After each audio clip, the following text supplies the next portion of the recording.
GTA 6 is going to be one of the biggest games of the next 10 years minimum, because that's a minimum time frame before we can even expect to hear about GTA 7. I'm calling it right now.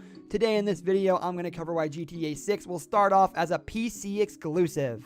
The first thing I'm going to talk about is the fact that PCs are going to be a lot more powerful in most cases of actual games, that can be ran on the PC that actually matter. A lot of PCs are going to be more powerful than some of the newer consoles. And that's a fact. I mean, my PC right now probably could beat an Xbox One X or a PS5. I'm just going to say it. It's not even a competition. The bookmarks are just incredibly different. And because of that, PCs will make it easier to load the game, test out the game, and just see everything that can be done in the game and can also be expanded upon. It's much easier to make PC games than console games anyways. I mean, look at the millions of indie games that exist. It's obviously not that hard to create a PC version of a game.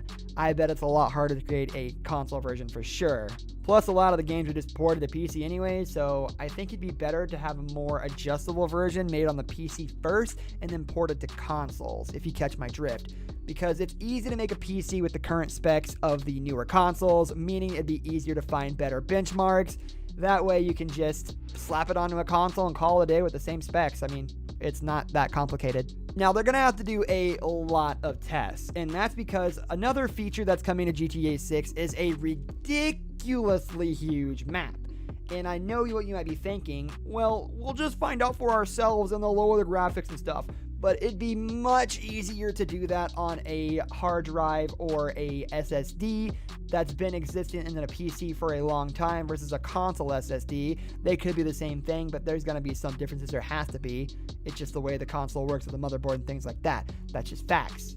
But back to my point, it's going to be so much easier to be able to benchmark the map and what players can load in and render at a certain distance before it starts to get laggy, and just in general everything a player needs to be able to see in a general vicinity and how far they can see. That's one of the settings in most PC games, is a field of vision, or not a field of vision, a range of vision rather. And to be able to compare it to a console would be much easier in a system that you can swap specs in and out of to understand better benchmarks. That makes sense in my head. It might not make sense in yours, but one of the biggest things that's keeping GTA alive right now in the single player aspect is definitely modding. One of the most popular video types to watch on YouTube right now for GTA is actually modding. And I mean, it's fair. Have you seen some of the mods? You can be Spider-Man, you can be the Hulk, you can pretty much do anything. Taking the power of PC gamers' creativity and putting it on the PC first would probably allow Rockstar to include some sort of sponsored mod feature that Bethesda has in their games, where you can actually mod on the console. And trust me, gamers who haven't modded, you really want to try them out, because they change a game just for the better. It's like a whole new world, a whole fantastic point of view. I'm not going to make the Aladdin joke again, but you get my point. It's going to be absolutely crazy to have mods for GTA 5 on the consoles, because it's a whole new feature. And I mean, come on, PC gamers.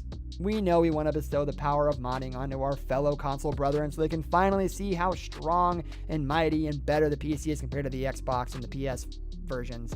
I mean, it's kind of obvious at this point, but PC has a lot more cooler stuff, and I think we want to share it with you guys finally. You're welcome. Now, there's a lot of rumors that the game is going to be mostly online anyways, and the first thing people think of when they think of online gaming is probably PC gaming, and if you don't, then, hey, whatever. I've never met a PC gamer who doesn't have mostly online activities, but you do you, boo-boo. It's not like most of the consoles are meant to be single player anyways, haha. Real talk though, the days of split screen are pretty much out the door, and actually it's more prominent on PC, if anything, with games that are coming out nowadays. But for consoles, that idea is primarily gone. Besides on the console like the Nintendo Switch, obviously that's meant to be a family console.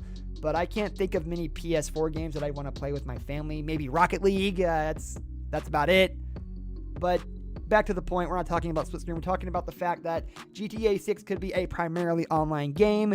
And if that's the case, again, the first thing that comes to mind for better server testing experiences and things like that is, of course, the PC. That was me hitting my PC. You're a strong buddy. I almost hit the power button and turned it off. That would have been bad. Anyways, that's going to be it for this point. That's all we have for today's video, guys. Thank you for watching. If you enjoyed the video, leave a like on the video and subscribe to our channel so you don't miss out on any of our content in the future. I'll see you next time. Goodbye.